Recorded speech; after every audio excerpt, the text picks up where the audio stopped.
First doses of the Johnson & Johnson vaccine are on the ground in Colorado as the state gets ready to start the next phase of vaccinations. Over 1 million false claims. Rampant unemployment fraud forcing the state to take action. The goal here, of course, is to let scammers know that what they're doing is wrong and has consequences. To make sure scammers don't steal from Coloradans when they need help the most. Only 16 more days until the official start of spring, but hey, who's counting, right? In less than 24 hours, we went from 60 degrees and sunshine to winter weather advisories and a chance of snow. Welcome to Denver 7 News at 5. I'm Ann Trujillo. And Chief Meteorologist Mike Nelson is joining us now on this Weather Action Day. And Mike, I guess it's a good night to stay inside, right? Because the roads could get a little nasty out there.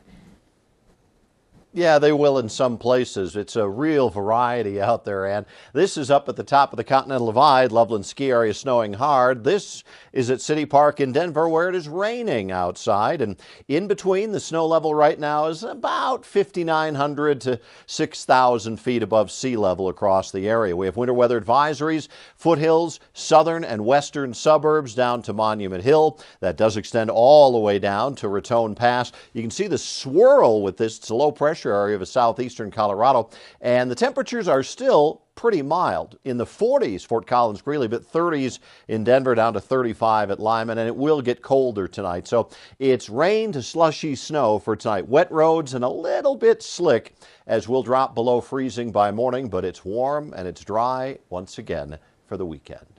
Looking forward to that. Thank you. Starting tomorrow, the largest group of Coloradans yet will be eligible to receive the coronavirus vaccine. Colorado is now entering vaccination phase 1B3, and that means all Coloradans over the age of 60 will be able to get vaccinated. Also included workers in the food and agriculture industry and grocery store employees and anyone over the age of 16 with at least 2 high-risk conditions. Now, with this new phase also comes a new vaccine. The first doses of Johnson & Johnson's vaccine arrived in Colorado today. Thousands of them will be used at Colorado clinics this weekend, although some people have pointed out the difference in efficacy. State health leaders say what really matters here is that it protects us from the most severe forms of the virus. We're certainly not thinking of the J&J vaccine as a second-tier vaccine. More than 85% effective against severe disease, no deaths in the vaccinated group, no hospitalizations or low numbers of hospitalization. And Colorado expects to get more than 45,000 doses from Johnson & Johnson by the end of the week. All right, let's check in with the COVID numbers now in Colorado. The state is reporting more than 1,300 new cases since yesterday, and that's actually the highest number that we've seen in the last 3 weeks. Tomorrow marks 1 year since the first coronavirus case was confirmed in our state. And Governor Jared Polis will honor the nearly 6,000 Coloradans who lost their lives during the pandemic. He will address the state live right at 6:30, and you can watch it right here on Denver 7 or on our streaming platforms. And with so many struggling during this pandemic, there's no room for error when it comes to the state's unemployment system. And that is why Colorado is launching a task force to investigate and prosecute rampant unemployment fraud. We have received hundreds of calls from people wondering what to do. As Contact Denver 7's Liz Gilardi shows us, there are resources available if your identity is stolen.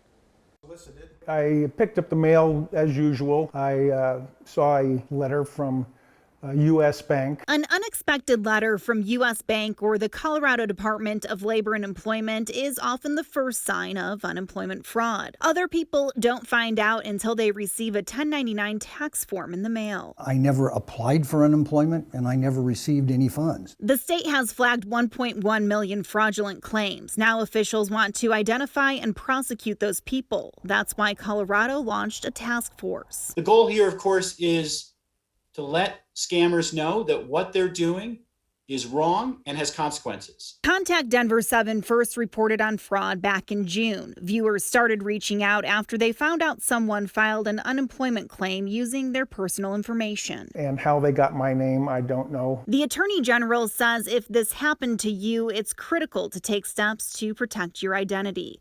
The state has an identity theft repair kit that will walk you through the process of repairing a stolen identity. What I want to do is underscore something that we've known for a long time.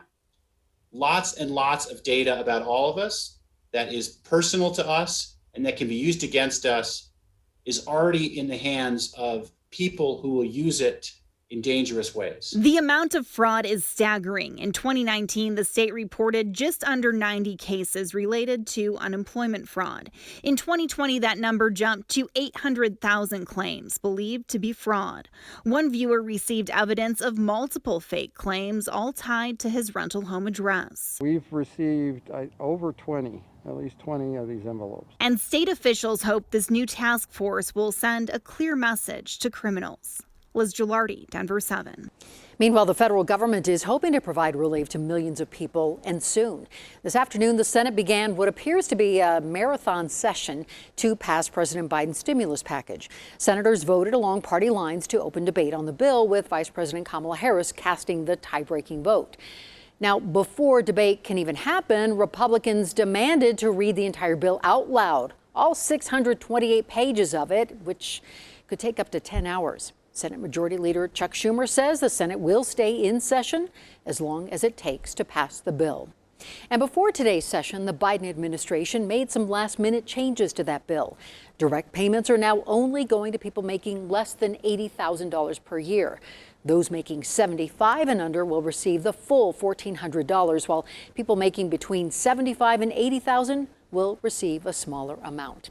And tonight, some question whether this stimulus proposal is actually going to help those most in need.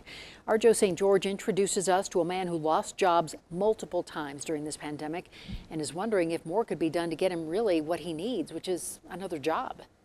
They just started laying eggs just recently. To find out if the proposed stimulus bill, well, guess we're not eating today, boys, will help those most in need. It helps to go to a place that's most likely a bit different from your home. We're nice to our gators here. There are alligators, chickens, water comes from the well, showers take place outside. Ultimately, moving out here was the only smart option. Jamel Fleming didn't always call this home. Prior to the pandemic, he lived in West Palm Beach, Florida. Nowadays, he lives outside Orlando, in Paisley, in this trailer on property owned by his girlfriend's parents. A layoff at the start of the pandemic left him no choice. West Palm wasn't set up for the pandemic. With the high rent, with the high electric, with the high utilities. Since his first layoff last March, Jamel has had a few jobs, but also a few more layoffs. He's currently out of work and the type of person Congress is trying to help. Finding something that's long-lasting, especially in a year after the pandemic, is hard to do. Me personally, right now, I would say I'm about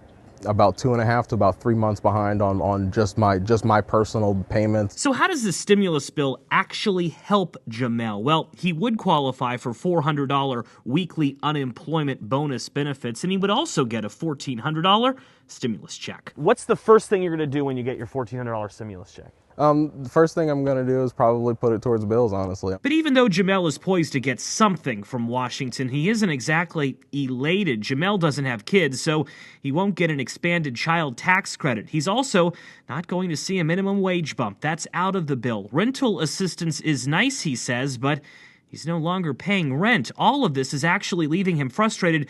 President Biden isn't doing more to get him what he really wants. A job. Honestly, I don't see anything that's going to help me. I mean, and that's just me being completely honest. $1,400 is, I mean, it's going to be nice for the first 2 weeks, but I'd rather work for it. I would much rather them give us some sort of incentive to go back to work and fund us that way than, just paying us more to sit at home. That request, though, for now is tough, as health officials still urge caution when it comes to companies bringing employees back, and caution hurts the economy. In the meantime, Jamel says he'll enjoy the Florida view, wait for that stimulus check, while hoping a job comes knocking soon. I've had to open up about 3 or 4 different credit cards. I still have bills. In Paisley, Florida, I'm Joe St. George. Honestly, I think he's crazy. I think we should leave our mask on. Ending pandemic restrictions. I'm about done with masks. Some governors are facing backlash. We are just simply doing the things to give our people the power back to do what they think is best for themselves and their family. The president calling it a mistake. And Governor Jared Polis makes it clear as to where Colorado stands. Plus, our 360 conversation continues. How soon is too soon for Colorado to open back up?